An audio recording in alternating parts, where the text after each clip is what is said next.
সুপ্রিয় দর্শক, টলিউডের সবচেয়ে জনপ্রিয় অভিনেতা মিশা সওদাগরকে তো আপনারা সকলেই চেনেন। ৮০ দশকে এফটিসি কর্তৃক পরিচালিত নতুন মুখের সন্ধানের মাধ্যমে খলনায়ক হয়ে আসেন মিশা সওদাগর।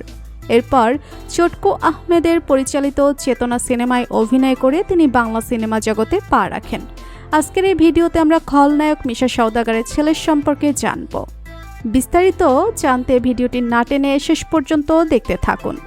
তমিজুদ্দিন রিজভীর পরিচালনায় আশা ভালোবাসা সিনেমায় সর্বপ্রথম খলনায়কের চরিত্রে অভিনয় করেন মিশা সওদাগর। পরপর বেশ কয়েকটা সিনেমায় নায়ক হিসেবে অভিনয় করলেও পরবর্তী সময়ে খলনায়ক হিসেবে অভিনয় করে জনপ্রিয়তার শীর্ষে চলে যান তিনি। এরপর থেকে আর তাকে পেছনে ফিরে তাকাতে হয়নি। এখন পর্যন্ত মোট ১০০০টিরও বেশি বাংলা সিনেমা করেছেন তিনি। জাতীয় চলচ্চিত্র পুরস্কার সহ নানা পুরস্কার পেয়েছেন এই অভিনেতা। বাংলা সিনেমায় মিশা সওদাগরকে যতটা রাগী চরিত্রে দেখা যায়, কিন্তু বাস্তবে তিনি অনেকটাই সরল মনের মানুষ। সবসময় হাসি মুখে কথা বলতে পছন্দ করেন মিশা সওদাগর। কিন্তু হঠাৎ করে একটি সাক্ষাৎকারে তিনি বলেন এবার অভিনয় জগৎ থেকে তিনি অবসরে চলে যাবেন, কেননা বাংলা সিনেমা জগতে অনেকদিন যাবৎ অভিনয় করছেন, যার কারণে নিজেকে একটু সময় দিতে চান তিনি।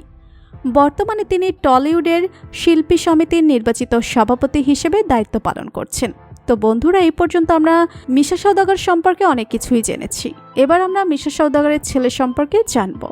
১৯৯৩ সালের ৫ই অক্টোবর পুরান ঢাকার সম্ভ্রান্ত মুসলিম পরিবারের মেয়ে জুবায়েরা রহমান মিতাকে বিয়ে করেন মিশা সওদাগর।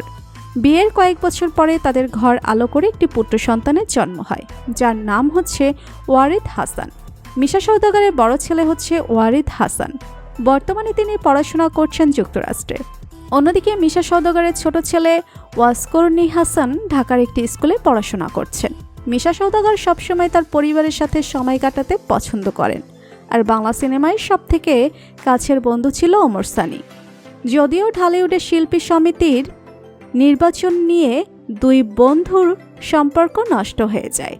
তো বন্ধুরা, টলিউডের সবথেকে জনপ্রিয় অভিনেতা মিশা সওদাগরকে আপনার কেমন লাগে জানিয়ে দিন কমেন্ট করে। আর ভিডিওটি ভালো লেগে থাকলে একটা লাইক দিয়ে চ্যানেলটি সাবস্ক্রাইব করুন।